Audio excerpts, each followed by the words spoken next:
요즘 월드컵 기간인 거 아시죠? 모르시나요? 네, 월드컵 재밌게 즐겁게 보시는 분 계십니까?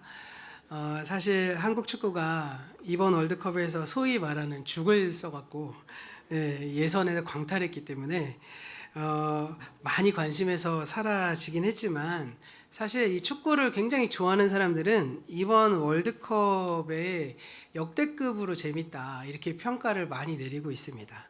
골도 많이 나오고요. 그리고 심지어는 경기마다 굉장히 유명했던 사람들이 나이가 굉장히 많음에도 불구하고 메시 같은 그런 사람들은 뭐 또 여전히 잘하기도 하고 여러 가지 막 서사의 내용들이 막 나와서 굉장히 즐겁게 축구를 많이 보고 있고요. 사실 지금도 축구를 하고 있습니다. 그래서 오늘까지가 아마 8강 마무리가 지어질 거고 다음 주 사이에 4강과 결승이 진행될 건데요. 이 경기 수가 이렇게 굉장히 오래 하게 되는 이유는 그 국가의 수가 48개국으로 늘어서고요. 더 나아가서 여러 가지 어떤 새롭게 하는 장치들이 있기 때문이라고 합니다. 그런데 이번 월드컵에서 크게 변수로 작용됐던 것 중에 하나는 소위 말하는 하이드레이션 브레이크라고 하는 제도가 있다고 합니다. 이 하이드레이션 브레이크는 이제 경기 전반과 후반 사이 20분에서 25분 사이에 물을 먹는 시간을 3분으로 규정을 해서 딱 지키게 해놓은 겁니다.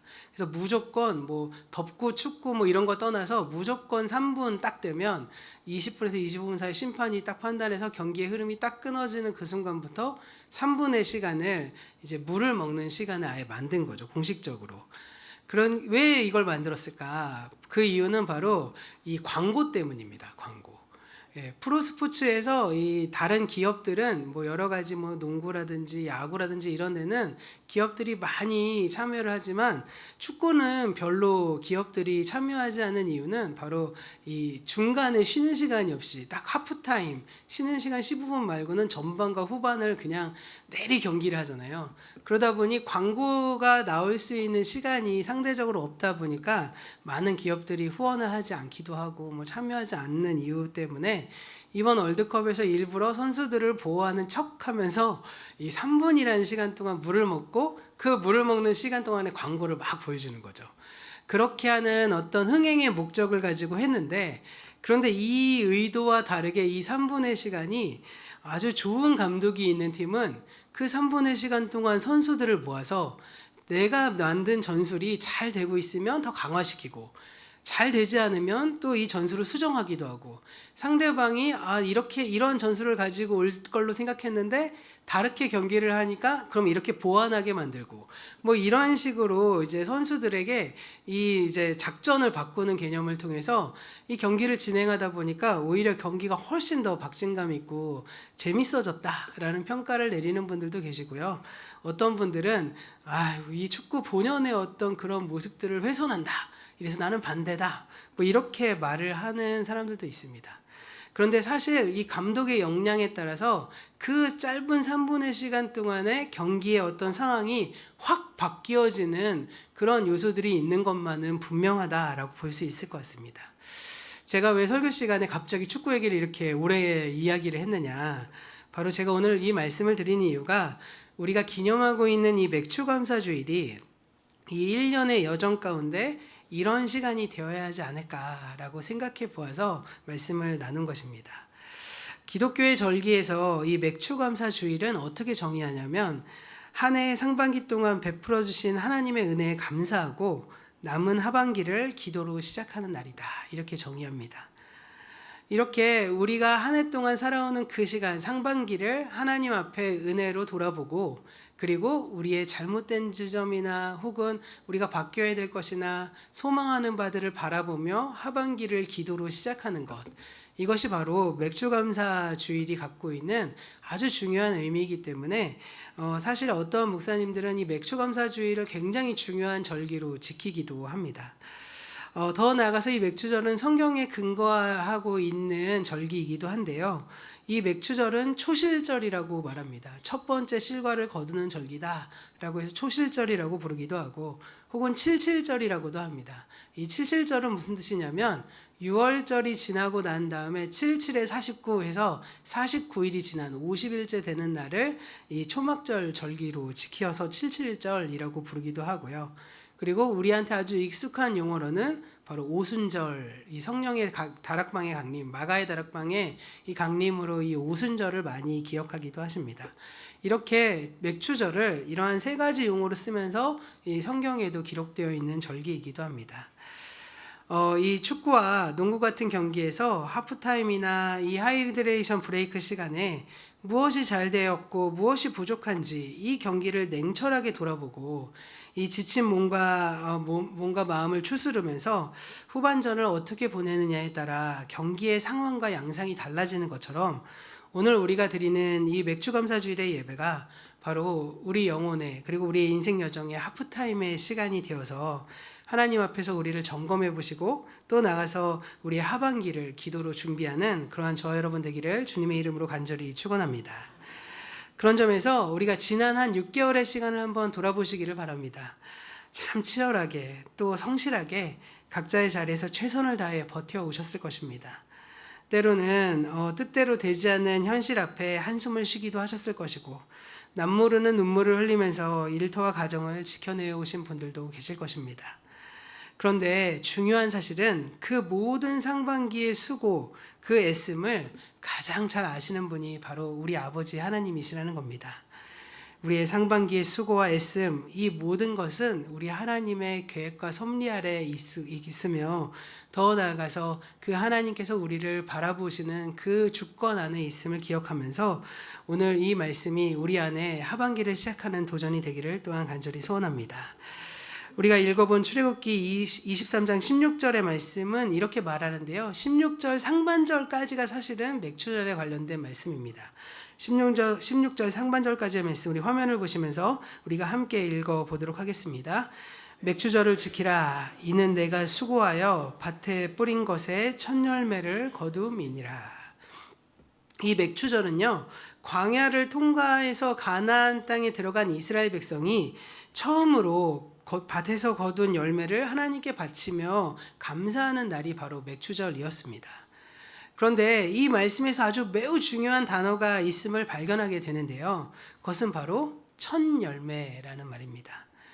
이 첫 열매는 신학적으로 매우 풍성하고 신비한 의미가 담겨져 있는 것 같습니다. 이 첫 열매를 거두었다라는 말은 하나님의 통치, 하나님의 신실하심이 우리의 삶에 시작되었음을 보여주는 가시적인 증거가 되기 때문입니다. 그런데 더 나아가서 다른 의미도 있는데요. 그것은 무엇이냐? 우리의 현실의 상황을 바라보면 이 첫 열매라는 말의 의미가 더욱더 이해하기 풍성해질 수 있게 된다는 말씀이죠. 사실 우리가 하나님의 은혜를 경험하고 그 이미 시작된 하나님의 은혜를 누리고 살아가지만 동시에 우리 눈앞에 있는 현실은 그 아직은 열매 맺지 않고 익지 않았던 그 열매들이 우리 눈앞에 있음을 발견하게 된다는 것입니다. 그러니까 우리의 눈앞에 첫 열매를 수확하는 기쁨이 있지만 더 나아가서 아직은 열매 맺지 못하고 있는 곡식들과 열매를 맺어가고 있는 곡식들이 동시에 보여지는 이 현실, 이것이 바로 첫 열매를 수확하는 그 사람의 시야에서 보여지는 것이죠. 그런 점에서 첫 열매를 수확하면서 하나님께 감사를 드릴 수 있다라는 이 신앙 고백은 아직 최종적인 추수는 아직은 남아있지만 그럼에도 불구하고 하나님께서 하신 일과 또 하실 일을 바라보면서 미리 감사드리는 그 신앙 고백의 절기가 바로 맥추절인 것입니다. 그런데 바로 이러한 모습이요, 오늘날 우리 그리스도인의 여정이 아닐까 생각해 봅니다. 그리스도인은 이미와 아직 아니의 팽팽한 긴장의 한복판을 살아내는 하나님 나라의 백성이기 때문입니다. 우리에게 이미 임한 하나님의 나라가 분명하게 있지만 그럼에도 불구하고 우리의 눈앞에 우리의 현실에는 아직은 완성되지 않은 하나님의 나라, 우리가 기다려야 될 하나님의 나라가 동시에 주어지고 있는 이미와 아직 아니의 어떤 그런 긴장 속에 살아가는 것, 이것이 바로 우리 그리스도인의 여정이라는 것이죠. 지난 상반기 동안 이미 임한 하나님의 은혜를 우리가 맛보았지만 동시에 우리의 삶의 여정, 우리의 삶의 밭에는 아직 해결되지 않은 문제들과 결핍이라는 거친 현실이 남아 있습니다. 그런 점에서 앞으로 우리가 하반기에 살아가야 될 현실은 여전히 광야 같고 결핍이 있고 사방에 지뢰밭이 깔려져 있다고 해도 과언이 아닐 것입니다. 그럼에도 불구하고 이 거친 현장을 살아가고 있고 이 현실 앞에 살아가는 그러한 삶을 살아내는 우리의 자세는 바로 하나님 앞에 그 첫 열매를 드린 하나님을 신뢰하면서 그 하나님 앞에 감사의 모습을 드리고 고백을 드려야 한다는 것입니다. 사도 바울은 데살로니가전서 5장에서 이러한 감사의 내용을 담아서 살아가는 우리의 모습과 태도를 잘 보여주고 있는데 바로 16절부터 18절의 말씀을 통해서 우리에게 이렇게 말씀하고 있습니다. 이 말씀을 우리가 화면을 보시면서 함께 읽어보도록 하겠습니다. 항상 기뻐하라, 쉬지 말고 기도하라, 범사에 감사하라. 이것이 그리스도 예수 안에서 너희를 향하신 하나님의 뜻이니라. 아멘. 항상 기뻐하라, 쉬지 말고 기도하라, 범사에 감사하라. 이 말씀을 읽으시면서 어떠한 감정이 드십니까? 우리가 보통 이 말씀을 읽을 땐 그래 맞아, 예수님 믿으면 항상 기뻐해야지, 쉬지 말고 기도해야지, 범사에 감사해야지, 뭐 이런 생각을 하겠지만 오늘 우리의 눈앞에 펼쳐져 있는 현실을 바라보시면 항상 기뻐하실 수 있으십니까? 쉬지 말고 기도할 수 있는 여유가 있으십니까? 범사에 감사할 수 있는 이 마음의 태도가 있으십니까? 우리의 현실의 삶에서 과연 이러한 바울의 명령에 대한 순종이 어떻게 가능할 것인가? 이것이 한번 우리가 생각해 보아야 할 중요한 주제라는 것입니다. 현실의 거친 한복판에서 항상 기뻐하고 감사할 수 있을까요? 사실 그런 점에서 이 고백은 우리의 어떠한 상황이 완벽하게 풀려나와졌을 때 드리는 고백이 아니라는 것, 반응이 아니라는 것을 우리는 알아야만 합니다. 그러니까 바울이 말하고 있는 이 감사는 감정의 상태로 인해서 나오는 감사, 감정의 상태로 나오는 기쁨이 아니라는 것이죠. 더 나아가서 환경에 대한 반응도 아닙니다. 여기에서의 바울은 아마도 우리에게 익숙한 표현대로 말하자면 그리 아니하실지라도의 감사를 표현하는 것, 이렇게 정리해 볼 수 있을 것 같습니다. 그러면 그리 아니하실지라도 하나님 앞에 감사드릴 수 있는 그 모습은 어디로부터 나오는 걸까요? 그것은 바로 환경과 상황 때문에 감사한 것이 아니라 그분 자체 때문에 감사하면 그렇게 할 수 있게 된다는 것입니다. 하나님 그분이 나를 사랑하시기에, 하나님 그분이 우리의 주인이시기에, 그분이 우리의 왕이시기에 나는 그분께 감사를 돌릴 수 있고 그분을 기뻐할 수 있고 그분 앞에 쉬지 않고 기도할 수 있게 된다는 것입니다. 그러니까 하나님 그분 자체에 대한 감사를 지금 바울은 말하고 있는 것이죠. 결국 바울이 말하는 하나님 나라 백성의 감사는 내 삶의 주인이 되어주시는 그 하나님이 진짜 누구인지를 내가 알고 그 하나님을 선포하는 하나님 나라의 백성의 삶의 방식이자 의지적인 선택임을 우리는 기억해야 한다는 것입니다. 그러면 우리가 어떻게 이러한 삶을 살아낼 수 있겠습니까?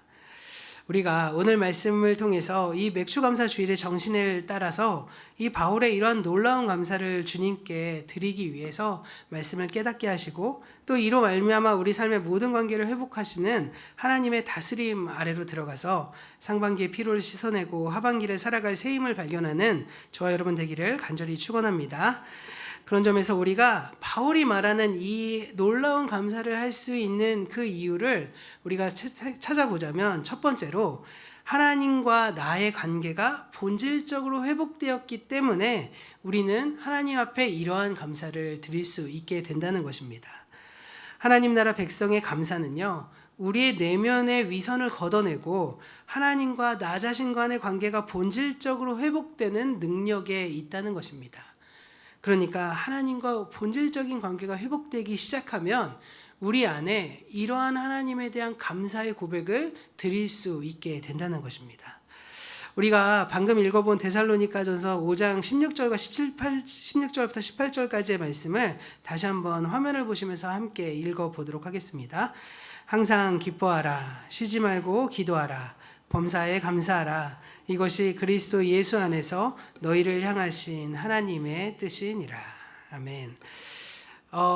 방금 전에 우리의 감사가 환경이나 조건 때문에 나오는 감사가 아니라 하나님 그분 자체로 인해 나오는 감사라는 말씀을 우리가 듣고 이 말씀을 다시 읽어보니 느낌이 어떠십니까?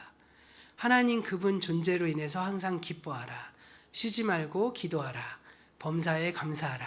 이것이 그리스도 예수 안에서 너희를 향하신 하나님의 뜻이니라.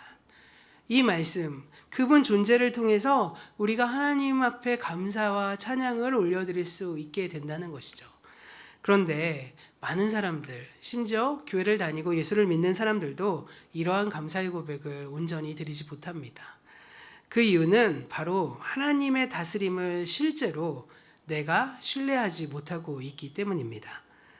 입으로는 하나님이 왕이라고 고백하면서도 실제 삶의 영역에서는 사실상 자신이 책임을 지지도 못하는 그 자리를 내가 차지하게 되고, 그 자리를 차지하게 되니까 늘 불안해하고 늘 자리에 연연하고 근근하며 살아갈 수밖에 없게 되는 모습, 이것이 바로 그 하나님을 떠난 사람의 삶의 모습입니다. 그리고 그러한 삶을 살아가는 그 사람들은요, 늘 자신의 욕망대로 내가 하나님의 자리에 올라가면 내가 온전하게 살 수 있게 되고 행복할 수 있을 것만 같은데, 늘 하나님을 그 자리에 쫓아내버리고 그 자리를 차지하고 있기 때문에 책임도 못 지고 불안해하고 힘겨워하는 인생을 살아가기 때문에 감사로 드릴 수도 없고 주님을 높일 수도 없고 신뢰할 수도 없는 그러한 삶의 모습을 드리고 있는 것입니다. 그런 점에서 하나님과 우리가 인격적인 관계가 온전히 세워지지 않고 행여나 인격적인 그 사귐이 흔들려 버려지게 된다면 사실 하나님과 관계가 어긋나게 될 뿐만 아니라 나 자신을 바라보는 그 시야 자체까지도 흔들려지고 왜곡되어진다는 사실을 우리는 기억해야 합니다. 그리고 그렇게 왜곡되기 시작하면요, 사람들은 끊임없이 다른 사람들과 비교하고 열등감에 빠지거나 반대로 내가 무언가를 이루었을 때는 우월감에 사로잡힌 채 기준 없이 내가 기준이 아니라 하나님이 기준이 아니라 다른 사람의 시선에 의해 기준이 채워지기 때문에 늘 흔들리며 살아갈 수밖에 없게 된다는 것입니다. 그런데 오늘 바울은 이렇게 말합니다. 항상 기뻐하고 범사에 감사하는 것, 그것이 그리스도 예수 안에서 우리를 향하신 하나님의 뜻이며 곧 하나님 나라 백성의 가장 건강한 상태다, 이렇게 말을 하고 있는 것입니다. 내 뜻대로 모든 환경이 풀려서 기쁜 것이 아닙니다. 내 뜻대로 안 풀리는 순간에도 내 삶의 주권자이신 아버지에게 내 모든 것을 무조건적으로 맡기고, 그리고 그분이 그렇게 맡길 수 있는 건 나를 무조건적으로 사랑하시기 때문임을 알면서 나의 모든 삶의 여정 속에서 가장 선하신 대안을 그분이 갖고 계시다라는 사실을 믿고 있기 때문에 환경에 상관없이 그분의 존재만으로 우리는 감사할 수 있게 된다는 것입니다. 그리고 이러한 왕의 다스림을 인정할 때 비로소 나를 올가매고 있던 그 비교의 사슬, 불안의 사슬이 끊어집니다. 내가 남들보다 더 가졌기에 존귀한 존재가 아니라 하나님 나라의 백성이기에 존귀하다는 것을 내가 알게 되고, 그래서 나를 있는 그대로 수용하는 건강한 자존감이 형성되는 것, 이것이 바로 하나님께서 우리에게 원하시는 모습이고, 그러한 삶을 살아가는 사람이 하나님께 온전한 감사를 올려드릴 수 있게 된다는 것입니다. 우리가 오늘 말씀을 통해 우리의 상반기의 삶 동안 우리가 꼭 쥐고 있었던 그 염려와 삶의 통제권을 모두 하나님께 정직하게 내어 맡기는 저 여러분이 되시기를 간절히 축원합니다. 하나님과의 관계가 회복되어야 내 내면의 상처가 회복될 수 있고 지성과 감성과 의지가 함께 자라나서 우리의 존재가 균형 있게 성장할 수 있는 그 바탕이 비로소 시작할 수 있게 된다는 것입니다. 두 번째로요, 하나님 나라 백성의 감사는 나 중심의 이기심을 내려놓고 하나님께서 우리에게 허락하시는 공동체를 통해서 그 이웃과의 관계를 회복하는 놀라운 능력이 있음을 볼 수 있게 됩니다. 그래서 그러한 그 능력을 볼 수 있는 사람들이 하나님 나라의 백성다운 감사를 올려드릴 수 있게 된다는 것이죠. 그런데 이러한 감사를 하기에 우리에게 꼭 필요한 사실이 있다는 것을 사도 바울은 연이어서 말씀합니다.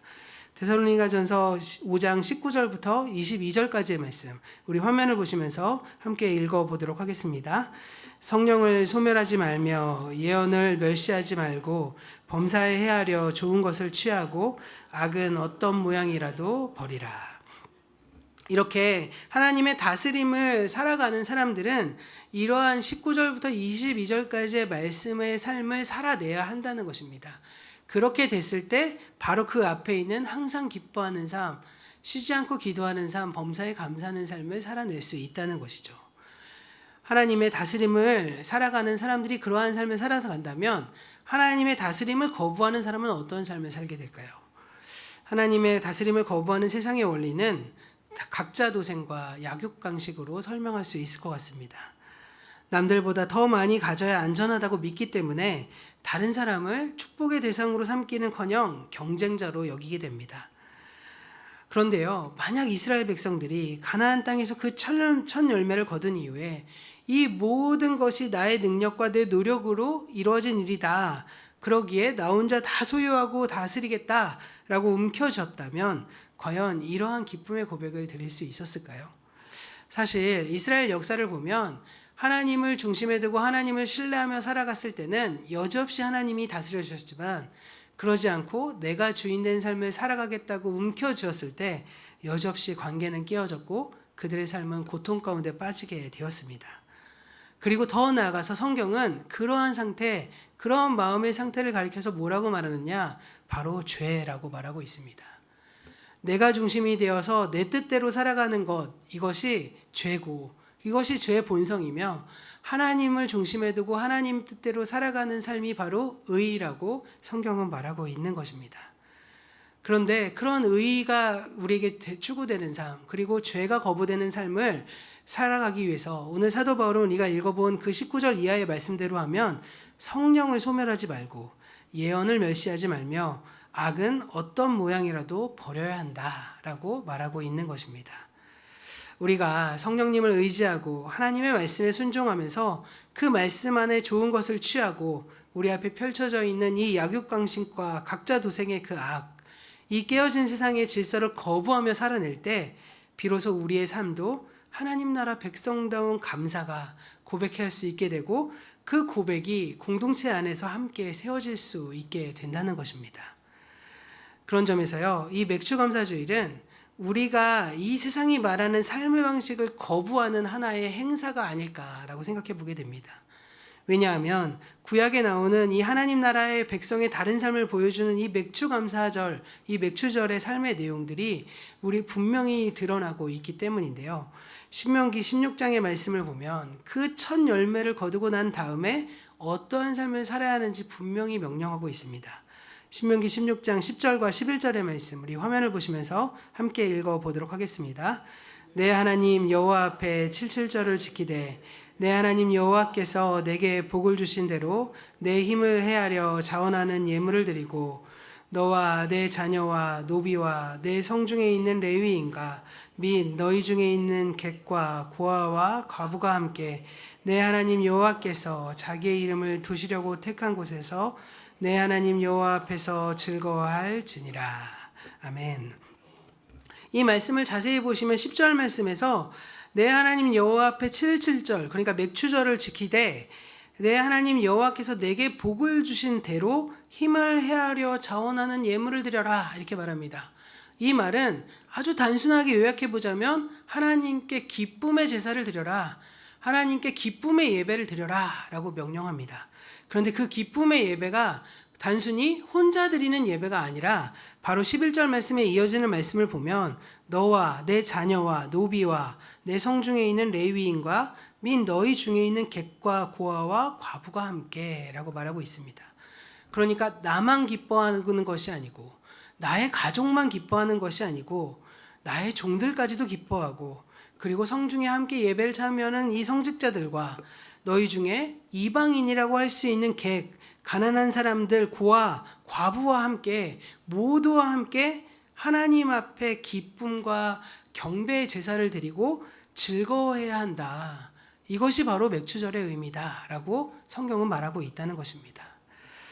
앞에서도 우리가 말씀드렸듯이 우리가 하나님 나라의 백성다운 삶을 살아내기 위해서는, 그런 감사의 삶을 살아내기 위해서는 우리가 우리 하나님의 뜻 안에서 온전히 살아가야 되는데, 하나님을 신뢰하고 난 사람들의 삶의 모습이 다음으로 어디로 연결되어져야 하냐면 바로 공동체 안에서, 그리고 우리 안에 함께 살아가는 사람들과 누리는 삶을 통해서 이것들이 드러나야 한다는 것입니다. 내 노비와 내 성중에 있는 레위인과 내 주변에 있는 객과 고아와 가부를 다 불러 모아서 함께 여호와 앞에 즐거워하라 라는 명령이 바로 이것입니다. 이와 같이 하나님 나라에는요, 사적인 독점이 있을 수가 없습니다. 그런 점에서 우리 주변의 어려운 사람을 돌아보고 하나님의 다스림을 인정할 줄 아는 삶을 우리 그리스도인들은 살아내야 하는 것이고, 그러한 사람들이 나눔과 환대를 할 수 있게 되는 것입니다. 그리고 더 나아가서 이러한 나눔과 환대는 바로 예수님께서 우리에게 보여주신 모범입니다. 예수님은 늘 자신의 것을 나누시고 다른 사람을 환대하시고 세상 속에서 죄인이라고 말했던 그 사람들을 하나님 나라 백성의 공동체로 끌어들이시는 삶의 모습들을 보여주시고 제자들에게 너희도 이렇게 하라고 말씀해 주셨습니다. 그래서 바울은 오늘 우리가 함께 읽어본 그 19절 이하의 말씀대로 성령을 소멸하지 말고 예언을 멸시하지 말며 더 나아가서 악은 어떠한 모양이라도 버려야 한다, 이렇게 말하고 있는 것입니다. 그런 점에서 우리 교회 공동체를 무너뜨리고자 하는 시기심과 이기심, 교회 안에서 남을 소외시키고자 하는 그런 악한 습성이 있다면 하나님의 말씀, 성령을 의지해서라도 뜯어 고쳐야 한다, 바울은 이렇게 말하고 있는 것입니다. 그리고 이것을 가능케 하시는 성령님의 음성에 귀 기울이며 하나님의 말씀을 따라 사는 삶을 이루어내야 한다고 말하고 있는 것입니다. 그런 점에서 참된 감사는 내게 주신 은혜의 첫 열매를 들고 교회 공동체로 나오는 것입니다. 나 혼자만의 감사를 넘어서 공동체 안에서 상반기 동안 아픔과 실패를 겪은 이웃들과 그 아픔의 짐을 함께 나누어질 때 세상과 전혀 다른 진실한 공동체가 출현할 수 있게 되는 것입니다. 우리가 맥주감사절을 통해서 먼저 우리 공동체 안에 사랑의 식탁을 나누시고 실제적인 관계 회복을 이뤄내시는 저 여러분 되기를 간절히 소원합니다. 세 번째로 하나님 나라의 백성의 감사는 일터와 세상 속에서 하나님의 통치를 드러내면서 하반기의 영적인 추수를 소망하게 하는 것입니다. 우리가 앞에서 읽어본 출애굽기 23장 16절 말씀 다시 한번 함께 화면을 보시면서 읽어보도록 하겠습니다. 맥주절을 지키라. 이는 내가 수고하여 밭에 뿌린 것의 첫 열매를 거두음이니라. 하나님은 그냥 열매가 아니라 내가 수고하여 밭에 뿌린 것의 첫 열매를 거두라고 말씀하십니다. 우리의 수고와 우리가 뜰 흘리는 땀과 우리의 일상의 모든 이 세상의 영역이 하나님의 주되심을 이루는 공간이라고 말씀하고 계시는 것입니다. 흔히 우리는 교회 안에서는 거룩한 백성이지만 평일의 일상에서는 생계 유지를 위해 세상 사람들과 똑같이 살아도 괜찮다고 하는 이원론적인 영성을 가진 분들이 있습니다. 그런데 이 모든 것은 사실상 교회 안에서만 거룩하게 돼도 구원받는다고 하는 잘못된 생각들이 우리 안에 있는 것입니다. 우리는 일상의 모든 영역 속에서 하나님의 주되심을 이루어내야 할 청지기이자 사명자로 부르심을 받았다는 것, 이것을 기억해야 한다는 것입니다. 우리가 6개월의 지난 시간 동안 눈물을 흘리며 치열하게 살아내온 그 직장과 생업, 그리고 그 가정과 학교와 일터, 이 삶터 모든 현장이 바로 하나님이 주목하시는 하나님의 밭이자 우리의 사명의 자리라는 것입니다. 세상 모든 영역이 하나님이 주권이 임해야 될 하나님의 나라가 되어야 한다는 것이죠. 그런 점에서 우리 하나님의 나라는 이 좁은 교회 공동체 안에, 이 교회 안에만 이루어지는 것이 아닙니다. 우리 하나님은 교회의 하나님이 아니라 온 세상과 모든 만물의 하나님이시기 때문입니다. 그 하나님이 예비당이란 좁은 공간에 갇혀 있는 것이 아니라 세상 모든 영역 속에서 하나님의 주권이 임해야 될 그 나라가 되어야 한다고 우리에게 말씀하고 계신 것입니다. 내가 수고하여 밭에 뿌린 것의 첫 열매를 거두며 하나님께 기뻐하는 삶의 모습, 이것이 바로 하나님께서 우리에게 말씀하시는 삶의 내용이라는 것이죠.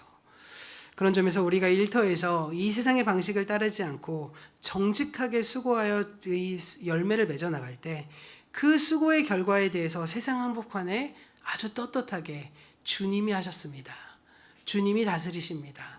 주님이 왕이십니다. 라고 고백하는 삶이 되어야 한다는 것입니다. 우리가 이러한 고백을 드리기 시작하면 세상과 전혀 다른 방식으로 살아내기 때문에 우리의 삶을 통해 삶을 바라보고 세상 사람들은 도전받게 되어 있습니다.